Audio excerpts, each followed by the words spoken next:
is the best way to get rid of a big crime? A crime that considers you to make a heist or to do a diabolical plan, but yet you have the cops and other departments on your heels. What did you do to rail them off? What? You distract them. You distract them with other crimes and schemes that would make them stretch themselves thin. A very genius way that Tampopo did, in a way. Give them leads. They're not completely false, but they're not the main one where they're going around. They may catch up some bad guys and bust down some criminals and get some leads to other things, but it's not exactly what they're looking for. Therefore, they can't say the lead was a total bust, in a way.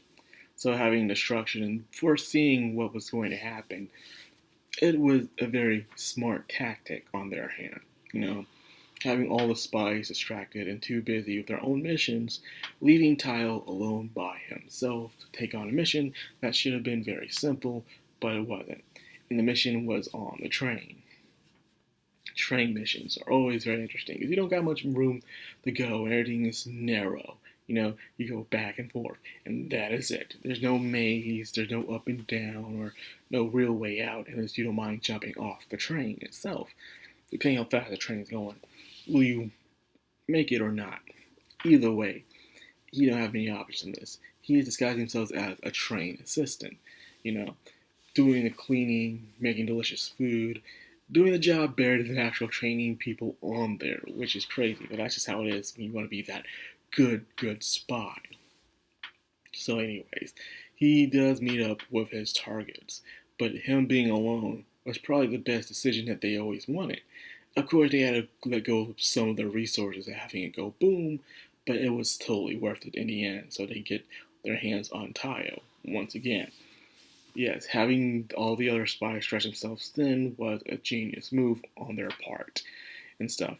But yet we get to see a nice, good byproduct of their experiments with the Hazakura blood, and that is Hajika herself, a lady with long white hair. Someone who was supposed to die some time ago, but thanks to experiments, she lives a bit longer. Now, if you know what this stuff does to you, why would you take it at the end of the day?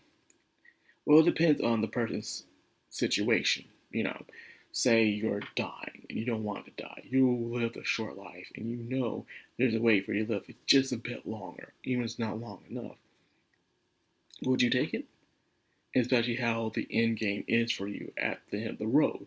This stuff does terrible things to you when you die, when you run out and stuff. And she's well aware of that, but she's okay on taking it. She wants to take it because she still has the urge to live as a young person.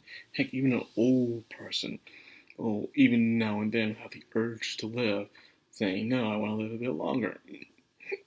It's just something that happens when our instincts kick in when we're on the verge of death, in a way. So that's exactly what happens to her.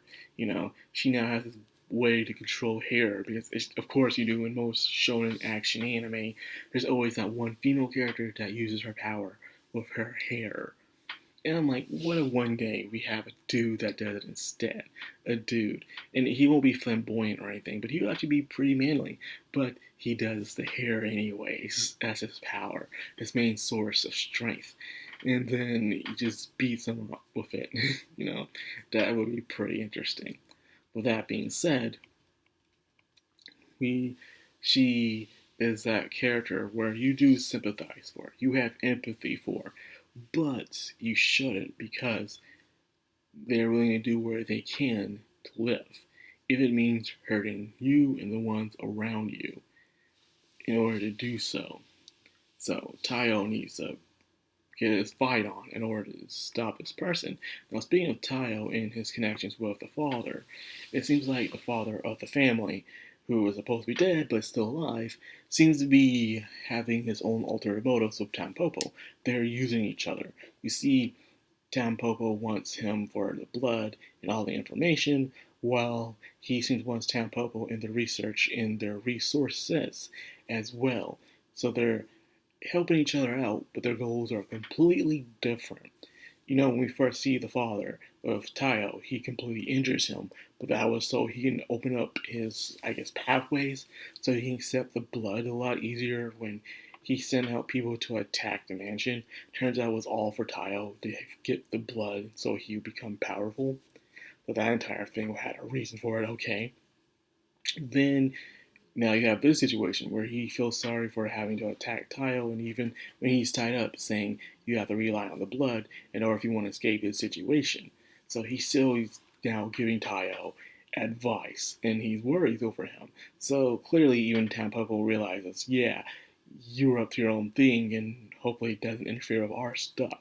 What's going on? This is what you call a mutual business. You don't like each other, you don't have the same goals in the end, but you have what each other have. So because of that, of course, you're gonna work together for this moment. It's called being a professional in a way.